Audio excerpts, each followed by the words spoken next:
আসসালামু আলাইকুম। প্রিয় দর্শক, অন্য মঞ্চে আলোচনায় আপনাদের সকলকে আমন্ত্রণ জানাচ্ছি। আজ আমাদের সঙ্গে আমন্ত্রিত অতিথি হিসেবে আছে গতকাল 15ই মে ছিল শুক্রবার, ইসলামী মতে জুম্মাবার। দীর্ঘ কয়েক দশকের রীতি রেওয়াজ মেনে এদিনও কলকাতার রাজাবাজারে মুসলমানরা রাজপথে একত্রিত হয়েছিলেন জুম্মার নামাজ আদায় করতে। কিন্তু সেখানে উপস্থিত পুলিশ বলে এখন থেকে রাস্তা আটকে নামাজ আদায় করা যাবে না, সরকারি আদেশ জারি হয়েছে। এরপর শুরু হয় নামাজি ও পুলিশের মধ্যে তীব্র বাকবিতণ্ডা। পুলিশকে সাহায্য করতে চলে আসে আধা সামরিক বাহিনীর বড়সড় ফৌজ। শেষ পর্যন্ত অবশ্য বড়সড় কোনো গোলমাল হয়নি। শেষ খবরে জানা যায় নামাজ পড়তে আসা মানুষের একটা অংশ নামাজ আদা করেন রাস্তার উপরেই, বাকিরা চলে যান মসজিদে। এই বিষয়ে কি হয়েছে রাজাবাজারে তার ভিডিও ইউটিউব এবং অন্য সামাজিক মাধ্যমে যথেষ্ট পরিমাণে এসেছে, সহজেই পাওয়া যায়। আপনারা নিশ্চয়ই, যাদের এ ব্যাপারে উৎসাহ আছে, তারা দেখেছেন হয়তো।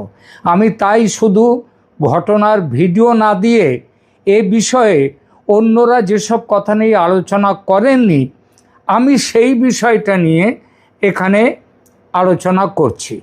এ বিষয়ে বাজারে উড়ে বেড়ানো নানা রকম জল্পনা গুজব, মিথ্যা প্রচার এবং তার বিপরীতে সত্যিটা আসলে কি, রাস্তায় নামাজ পড়ার বিরুদ্ধে এই রাজ্যের রাজ্য সরকার কি আদেশ জারি করেছে এবং ভারতের অন্য রাজ্যেও কি অবস্থা চলছে, কেন শুধু শুক্রবার রাস্তায় নামাজ হয়, এই বিষয়গুলি নিয়ে আলোচনা করব। কারণ নামাজ তো 5 ওয়াক্ত নামাজ প্রতিদিন পড়া, এটা তো হচ্ছে তাদের মুসলমানদের এটা ধর্মাচরণ।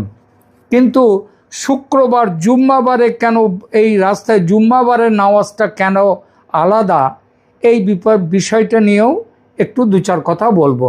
এই সঙ্গে থাকবে রাস্তায় নামাজ নিষিদ্ধ হলে রাস্তা আটকে পুজো প্যান্ডেল করে পূজা করাও কি নিষিদ্ধ হলো বা হবে এরপর, এই স্পর্শকাতর বিষয়টিও।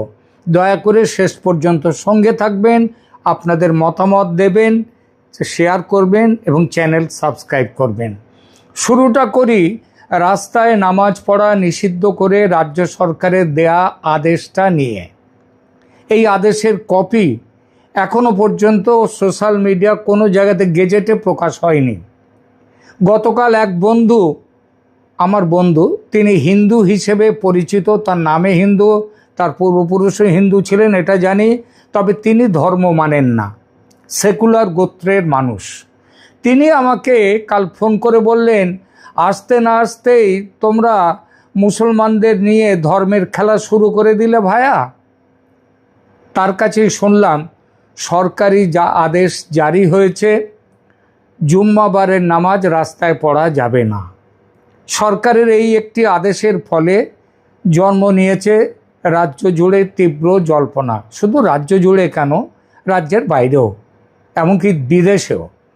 একদিন আগে আপনারা জানেন গরু জবাইয়ের প্রচলিত নিয়ম বন্ধ করে নতুন করে জারি করা হয়েছে 1950-এর সম্পর্কিত আইনটি। 8টা বিধিনিষেধ দেয়া হয়েছে। গরু মোষ কাদেরকে হত্যা করা যাবে, কাটা যাবে, কাদের মাংস খাওয়া যাবে, ব্যবহার করা যাবে, সেই বিষয়টি কিভাবে করতে হবে। 8 দফা নির্দেশ। সেটা নিয়ে আমি একটা ভিডিও এর আগে করেছি। তারপরেই একদিন দুদিন না কাটতেই হচ্ছে নামাজ নিয়ে এই আদেশ। যদিও আদেশের আগেই বলেছি সঠিক ভাষ্য নিয়ে প্রচুর মতভেদ, অন্তত এই মুহূর্তে। বেশিরভাগ মানুষ বলছেন সরকারি আদেশ হয়েছে রাস্তায় নামাজ পাঠ করা যাবে না। সুতরাং দেখা যাক পশ্চিমবঙ্গে কি সত্যি মুসলিমদের রাস্তায় নামাজ নিষিদ্ধ করে দিয়েছে নতুন বিজেপি সরকার। সোশ্যাল মিডিয়ায় বিষয়টি এমনভাবে ছড়ানো হয়েছে যাতে পুরো ঘটনার প্রকৃত ভাষ্যটাই আড়ালে চলে যায়। আজ আমরা এই বিতর্কের দাবি বাস্তবতা, ধর্মীয় প্রেক্ষাপট এবং রাজনৈতিক অর্থ সমস্ত কিছু একসঙ্গে বুঝে নেয়ার চেষ্টা করব।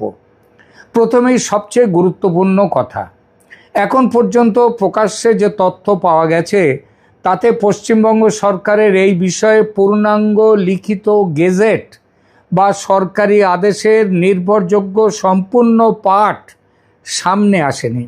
শুধু পুলিশের কাছে নির্দেশ গেছে এখন থেকে, সেই নির্দেশটা খুব সম্ভবত সেটাও মৌখিক নির্দেশ গেছে যে এখন থেকে রাস্তায় নামাজ পড়া যাবে না, মন্ত্রিসভা সিদ্ধান্ত নিয়েছেন।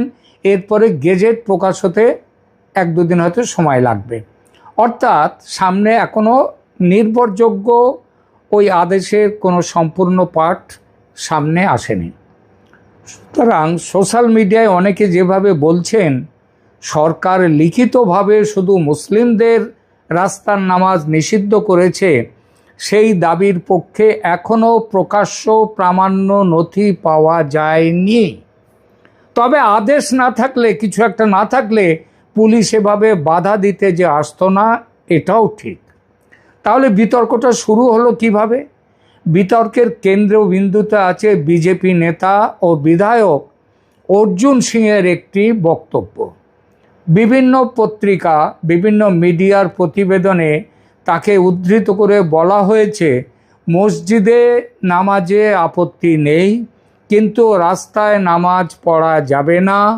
এমনকি রেড রোডের মতো বড় জায়গায়, যেখানে আমাদের প্রাক্তন মুখ্যমন্ত্রী মমতা বন্দ্যোপাধ্যায় হিজাব পরে যেখানে যেতেন, গিয়ে নামাজ আদায়ের সময় থাকতেন, সেটা আর করা যাবে না। ওখানে কোনো ধর্মীয় জমায়েত হবে না, এটা অর্জুন সিং বলেন। এবং এই বক্তব্য থেকেই জনমনে এই ধারণা তৈরি হয় যে নতুন সরকার রাস্তায় নামাজের বিরুদ্ধে কঠোর অবস্থান নিয়েছে। কিন্তু এখানেই আছে প্রথম বড় ফ্যাক্ট চেকের জায়গা, কারণ এখন তো অনেক কিছু উড়ে বেড়ায়, সেই জন্য ফ্যাক্ট চেকের প্রয়োজন থাকে। কিছু প্রতিবেদনে আবার পুলিশ সূত্রের বক্তব্য উদ্ধৃত করে বলা হয়েছে যে সরকারের সিদ্ধান্ত হচ্ছে তাতে নামাজ নিষিদ্ধ করার সুনির্দিষ্ট কোনো ভাষা নেই। অর্থাৎ রাজনৈতিক বক্তব্য একরকম, প্রশাসনিক ব্যাখ্যা আর এক রকম। অর্জুন সিং রাজনৈতিক বক্তব্য দিয়েছেন, প্রশাসনিক বক্তব্য পুলিশ সূত্রের যে কথাটা বললাম সেই সূত্রে এসছে। অর্থাৎ এই যে দুই রকমের ব্যাখ্যা, এই ফাঁকটাই এই বিষয়ের পুরো বিতর্ককে উত্তপ্ত করে দিয়েছে। এখন প্রশ্ন হলো, বিষয়টি কি শুধু মুসলিমদের নামাজ নিয়ে? কারণ পুলিশ সূত্র বলছে যে রাস্তায় কোনো ধর্মীয়, মানে রাস্তা আটকে কোনো রকম ধর্মীয় কোনো কিছু এটা করা যাবে না, তাদের এখানে বলেছে। এবং নামাজ নিয়ে সেখানে কিছু আলাদা করে বলা হয়নি। এটা হচ্ছে পুলিশ সূত্রের একটি বক্তব্য সেই অনুযায়ী।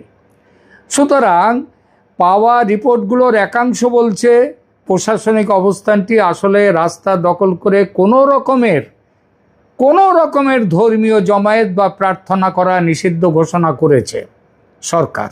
অর্থাৎ নীতিগতভাবে যদি এই ব্যাখ্যা সঠিক হয়, তাহলে শুধু রাস্তায় নামাজ নয়, রাস্তা আটকে পুজো করা চলবে না, আরতি করা চলবে না, কোনো ধর্মীয় আচার অনুষ্ঠানও একই মানদণ্ডের আওতায় পড়ার কথা, অর্থাৎ সেগুলোও করা যাবে না।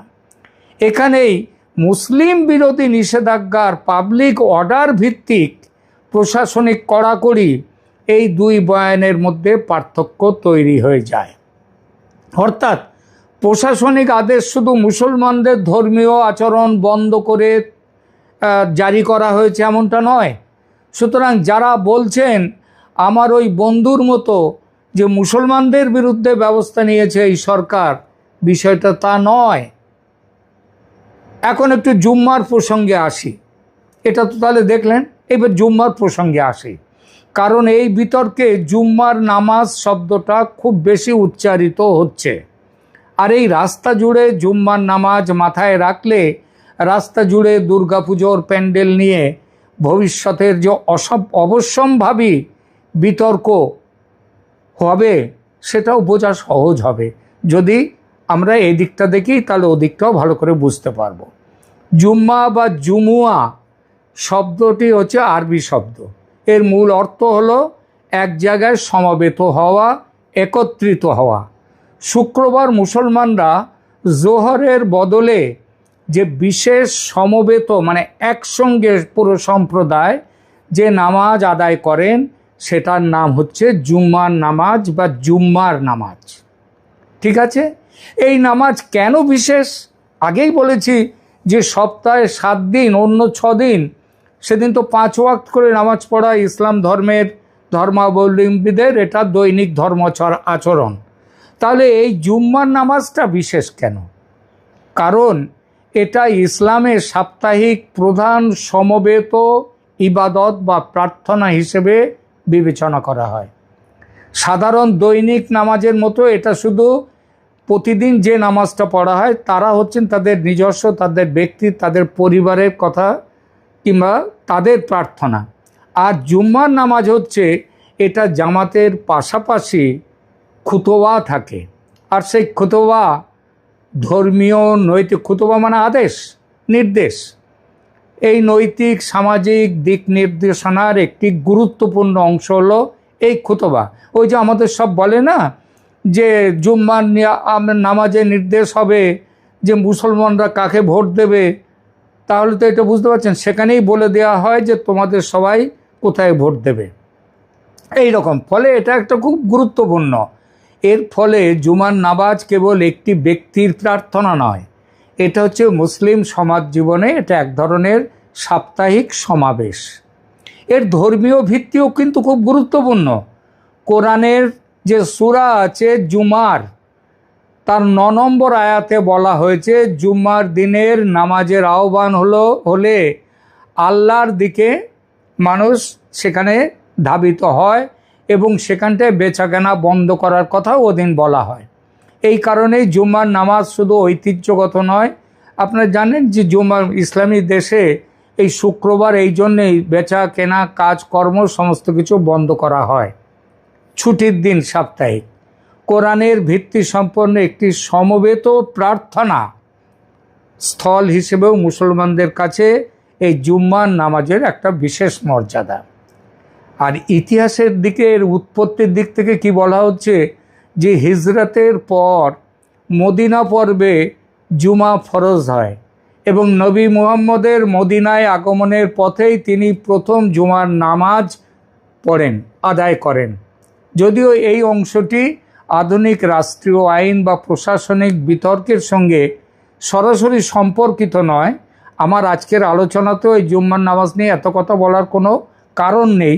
শুধু বললাম এটা আমাদের কাছে যেমন আমাদের দুর্গা পূজা যেমন আমাদের কাছে সবথেকে বড় পূজা, আমি উৎসব কথাটা ব্যবহার করব না, কারণ আমরা হিন্দুরা পুজোর শেষ করে দিয়েছে এই দুর্গা পুজোকে উৎসব হিসেবে দেখে, ধর্মর দিকটা বাদ চলে গেছে।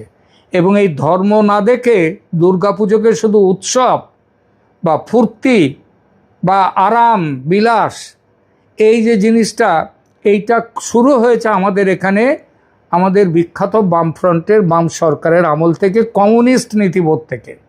সেখানে বলা হয়েছে শারদ দুর্গা পূজা বলা হয় না, আমাদের নিমন্ত্রণ পত্রে দেখবেন শারদ উৎসব। এটা পুজো নয়, মুসলমানদের অন্তত একটা দিকেই বলতে হয়, তারা এই জুম্মাটাকে কোনো উৎসব করেনি, জুম্মাবারের নামাজকে, এটা তাদের কাছে ধর্মাচরণ। এখন আবার পশ্চিমবঙ্গের প্রসঙ্গে ফিরি। গতকালের জুম্মার নামাজকে ঘিরে যে উত্তেজনার খবর পাওয়া গেছে তার সবচেয়ে স্পষ্ট রিপোর্ট এসেছে কলকাতার রাজাবাজার এলাকা থেকে, যেটা দিয়ে শুরু করেছি এখনকার আলোচনা। যেখানে রাস্তায় নামাজে পুলিশ বাধা দিলে উত্তেজনা তৈরি হয়। তবে একটা জিনিস মনে রাখতে হবে যে পশ্চিমবঙ্গের অন্য কোথাও একই ধরনের কোনো গোলমালের নির্ভরযোগ্য পৃথক রিপোর্ট পাওয়া যায়নি। এর মানে মুসলিম সমাজ কিন্তু এই প্রশাসনিক আদেশের বিরোধিতায় নামেনি, তারা সাধারণভাবে এই নিষেধাজ্ঞা মেনে নিয়েছে। এমন নিষেধাজ্ঞা কি ভারতের অন্য কোনো রাজ্যে আছে? একটু দেখা যাক। দেখুন, উত্তরপ্রদেশে যোগী আদিত্যনাথের সরকার এই রকমই আদেশ জারি করেছিলেন 2019 সালে। সেখানে রাজ্য জুড়ে রাস্তায় নামাজ এবং সড়কে যান চলাচলে ব্যাঘাত তৈরি করতে পারে এমন ধর্মীয় আচার, যেমন আরতি নিষিদ্ধ করার নির্দেশ দেয়। পরে কিছু জেলায় এই নিয়ম কড়াভাবে যে প্রয়োগ হচ্ছে সেখানে সে খবরও পাওয়া যায়। 2025 সালে মিরাটে ঈদের নামাজ নির্দিষ্ট মসজিদ বা ঈদগাহে সীমিত রয়েছে, এই রিপোর্টও প্রকাশিত হয়েছে বিভিন্ন সংবাদপত্রে। অর্থাৎ রাস্তার ধর্মীয় জমায়েত নিয়ন্ত্রণের প্রশাসনিক যুক্তি ভারতে একেবারে নতুন নয়। তবে বলছি, শুরুটা হয়েছে যোগী আদিত্যনাথের উত্তরপ্রদেশে। পশ্চিমবঙ্গের বিতর্কটি নতুন, কিন্তু বিষয়টি পুরোপুরি নজিরবিহীন নয়। উত্তরপ্রদেশ, মহারাষ্ট্র, গুজরাট, অসম সহ বেশ কিছু রাজ্যে এবং এখন বিজেপি শাসিত 21টি রাজ্য আছে ভারতে, সব রাজ্যেই মসজিদ থেকে মাইক্রোফোন খুলে ফেলা হয়েছে আগেই। অর্থাৎ ওই আজান দেয়া হবে তারস্বরে মাইক চালিয়ে, সেটা বন্ধ হয়ে গেছে। আমার মহারাষ্ট্রে, আমি যেখানটায় মুম্বাইতে থাকি তার থেকে কিছুটা দূরে একটি মসজিদ ছিল। আমার অভিজ্ঞতায় ছিল প্রত্যেক দিন আমার, যেহেতু এই রেকর্ডিংয়ের জন্যে আমাকে ওখানে বন্ধ রাখতে হতো, সেই সময়টা এত জোরে আসতো। কিন্তু গত প্রায় বছর খানেক সেখানটায় মাইক আর নেই। পশ্চিমবঙ্গে মাইক এখনও নিষেধাজ্ঞা জারি হয়নি, কিন্তু অনেক জায়গায় মাইকের আওয়াজটা কম করে দিয়েছে মসজিদের তরফ থেকে, এই খবর আমার কানে এসেছে। পশ্চিমবঙ্গে এই রাজপথে নামাজ পড়া কিংবা কোনো ধর্মীয় আচারের ঘটনা নিয়ে হইচই প্রায় দেখা যায়নি এই নিষেধাজ্ঞার বিরুদ্ধে। কিন্তু আগেই বলেছি যে একমাত্র রাজাবাজারে একটু গোলমাল হওয়া ছাড়া সারা পশ্চিমবঙ্গের কোথাও এই বিষয়ে কোনো রকম গোলমাল হয়নি। কিন্তু পশ্চিমবঙ্গে গোলমাল না হলেও বাংলাদেশে এই ঘটনার প্রতিক্রিয়া লক্ষণীয়। বেশ কয়েকটি বাংলা সংবাদ মাধ্যম, প্রায় সবাই, বিষয়টিকে মুসলিমদের বিরুদ্ধে রাজ্যের বিজেপি সরকারের পদক্ষেপ হিসেবে তুলে ধরেছে এবং বিভিন্ন মিডিয়াতে, সোশ্যাল মিডিয়াতে, বিভিন্ন মিডিয়াতে, অনলাইন মিডিয়াতে, সেখানে আলোচনায় ক্ষোভ, আশঙ্কা, রাজনৈতিক সমালোচনা সব বিপুলভাবে শুরু হয়ে গেছে পশ্চিমবঙ্গের বিজেপি সরকারের বিরুদ্ধে। পাশাপাশি তারা আর একটা যুক্তিও জোরালোভাবে দিচ্ছেন। তারা বলছেন, যদি রাস্তায় নামাজে কড়াকড়ি হয় তাহলে রাস্তা দখল করে পুজো প্যান্ডেল, মিছিল ভিত্তিক ধর্মীয় আচার বা অন্য সাময়িক ধর্মীয় অবকাঠামোর ক্ষেত্রেও একই নিয়ম কঠোরভাবে প্রয়োগ করতে হবে। অর্থাৎ আইন শুধু মুসলমানদের জন্য নয়, হিন্দুদের জন্যও এটা প্রয়োগ করে দেখাতে হবে। এই জায়গায় এসে আমাদের ফ্যাক্ট চেক বিষয়টা দাঁড়ায় খুব স্পষ্টভাবে। আর এখানেই আসে দুর্গাপুজোয় রাস্তা আটকে যেভাবে পুজোর প্যান্ডেল তৈরি হয়, সেটা কি বন্ধ করবে এই সরকার? নামাজের ক্ষেত্রে আমরা দেখলাম, এক নম্বর, শুধু মুসলিমদের রাস্তায় নামাজ নিষিদ্ধ এই দাবি যারা করছে তারা কিন্তু সঠিক বলছেন না। এই দাবি কারা করছেন? দু ধরনের মানুষ। এক হচ্ছে যারা ঘোরতর হিন্দুত্ববাদী, তারা বলছেন মুসলিমদের রাস্তায় নামাজ এবার বন্ধ করে দেয়া হলো। আবার যারা মৌলবাদী মুসলিম, তারা বলছে এই সরকার, এরা হচ্ছে হিন্দুদের সরকার, হিন্দুত্বের সরকার, এরা মুসলমানদের উপরে অত্যাচার করছে, এই রকম দাবি। কিন্তু এই দুটো কথাই হচ্ছে মিথ্যে। কারণ প্রকাশ্য সরকারি লিখিত পাঠ এখনো কেউ পাননি, সেটা গেজেট বেরোলে বোঝা যাবে। তবে কি পেয়েছি সেটা, আমি কি পেয়েছি সেটা একটু পরে বলছি। 2, রাজনৈতিক বক্তব্যে রাস্তায় নামাজের বিরুদ্ধে কড়া অবস্থান স্পষ্ট, এটা বোঝা যাচ্ছে, অন্তত এই মুহূর্তে তো বটে, কারণ এখন তো দুর্গাপূজার সময় নয়। 3 নম্বর, কিছু রিপোর্ট অনুযায়ী প্রশাসনিক ব্যাখ্যা আরও বিস্তৃত, রাস্তা দখল করে যে কোনো ধর্মীয় জমায়েত বা প্রার্থনার বিরুদ্ধে অবস্থান নেওয়া হবে, নিষেধাজ্ঞা সেরকমই জারি হয়েছে। এটাও কিন্তু আমার কথা শুধু নয়, বেশ কয়েকটি নামী মিডিয়া রিপোর্টে এটা বলা হয়েছে। সুতরাং এই ইস্যুকে বোঝার সবচেয়ে সৎ উপায় হলো উত্তেজনাকর শিরোনাম থেকে, হেডলাইন থেকে একটু সরে গিয়ে তিনটি স্তর আলাদা করে দেখা। প্রথম স্তর রাজনৈতিক ভাষ্য, সেখানে কি বলা, দ্বিতীয় স্তর প্রশাসনিক আদেশের প্রকৃত পাঠ, এবং তৃতীয় স্তর হলো তার বাস্তব প্রয়োগ। এই তিনটিকে এক করে ফেললেই বিভ্রান্তি তৈরি হয়। আর এখন পশ্চিমবঙ্গের এই বিতর্কে ঠিক সেটাই ঘটছে। সেটা কিছু কিছু কোয়ার্টার থেকে সেগুলো বাড়িয়েও দেয়া হচ্ছে। আমার কাছে পুলিশ সূত্র থেকে সবচেয়ে তাজা যে খবরটি এসেছে সেটি হলো রাজপথ আটকে কোনো রকমের ধর্মীয় কার্যক্রম করা যাবে না। এখানে দুটো জিনিস খুব এখানে কোথাও, প্রথম কথা বলি রাজপথ। রাজপথ শব্দটা, রাজপথ আর রাস্তা কিন্তু এক নয়। রোড বা অ্যাভিনিউ আর লেন বা পাড়ার রাস্তা এগুলো কিন্তু এক নয়। পার্থক্যটা সবাই জানেন। যাকে বলে রাজপথ, কাকে বলে রাজপথ, আর সেটা যাকে রাজপথ বলা হয় সেটা আটকে দুর্গাপূজা বা অন্য কোনো পূজার প্যান্ডেল হয়েছে এমনটা আমি কোথাও দেখিনি। আবার বলি কথাটা, রাজপথ আটকে দুর্গাপুজো হচ্ছে, যে পথে যান চলাচল করে, বড় বড় গাড়ি ফাড়ি চলাচল করে বা ট্রাক লরি সব চলে, সেই জায়গা আটকে দুর্গাপুজো হচ্ছে আমি কিন্তু কোথাও দেখিনি। কেউ দেখে থাকলে আমাকে বলবেন। যদিও গলির পথে দুর্গাপুজো, পাড়ার মোড়ে দুর্গাপুজো, রাজপথ না আটকে, এই সব জায়গাগুলো, আর যেখানে দুর্গাপুজোর আলাদা জায়গা আছে সেটা তো আলাদা কথাই। কিন্তু রাস্তা মানে এইগুলো পথ আর রাস্তা এক নয়। রোড, অ্যাভিনিউ আর লেন এগুলো কিন্তু এক নয়। নামাজ কিন্তু মনে রাখবেন গলির মধ্যে আদায় করা যায় না। নামাজ আদায় হয় বড় রাস্তায়, রাজপথে, ট্রাফিক আটকে, মানুষজনের চলাচল বন্ধ করে। সেইটা এবার বন্ধ হলো। কিন্তু গলির মধ্যে যদি কেউ নামাজ পড়ে, প্রশ্নই ওঠে না সেটা বন্ধ করার। যদি কেউ করে ওখানে নামাজ পড়েন, গলির মধ্যে, লম্বা গলির মধ্যে তারা নামাজ পড়ছেন, পুলিশ আপত্তি করবে না। শেষে একটা কথাই বলা যায়, এই বিতর্ক শুধু নামাজ বা পূজার নয়, এটা আসলে পাবলিক স্পেস কার, ধর্মীয় স্বাধীনতার সীমা কোথায়, এবং রাষ্ট্র সমান মানদণ্ডে আইন প্রয়োগ করছে কিনা, এই বড় প্রশ্নগুলোর বিতর্ক এখানে। আর তাই এই ইস্যুতে দয়া করে তাড়াহুড়ো করে রায় দেওয়ার আগে সবচেয়ে জরুরি হলো দাবির চেয়ে প্রমাণকে গুরুত্ব দেয়া, আর শিরোনামের চেয়ে প্রকৃত ভাষ্যটাকে খুঁজে দেখা।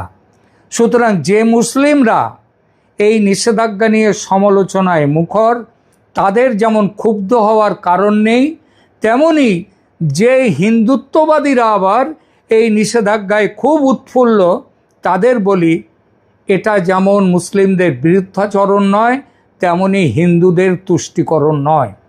রাজপথ আটকে পুজোর প্যান্ডেল করতে গেলে তারও নিষেধ হবে। যদিও আবার বলছি, পুজোর প্যান্ডেল কোথাও কিন্তু বড় রাজপথ, অ্যাভিনিউ ও রোড সেটা আটকে কোনো দিন পুজো করা হয় না। তবে এই আদেশ ধর্মীয় বা অন্য মিছিলের ক্ষেত্রে বাধা হবে না বলেই মনে করি।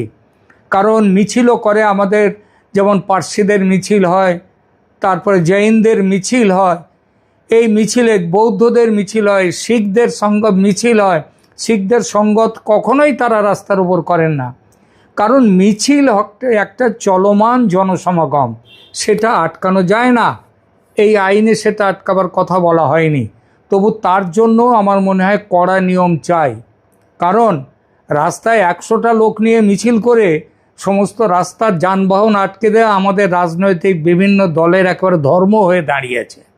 যেন যানবাহন বন্ধ করে দেওয়াতে এই মিছিল কতটা সফল সেইটা বোঝানো। এই যে সরকারের আদেশ, এই সরকার রাস্তা আটকে জমায়েত করা, প্রার্থনা করা, তার এই নিষেধাজ্ঞা সেই বিষয়টা নিয়ে। দয়া করে এখানে ইসলাম বিরোধী কিছু কেউ খুঁজতে যাবেন না, যেমন তেমনি হিন্দুদের পুজোর প্যান্ডেল করতে যদি আপত্তি হয় সেটা নিয়েও কেউ কিছু বলতে আসবেন না। ধন্যবাদ।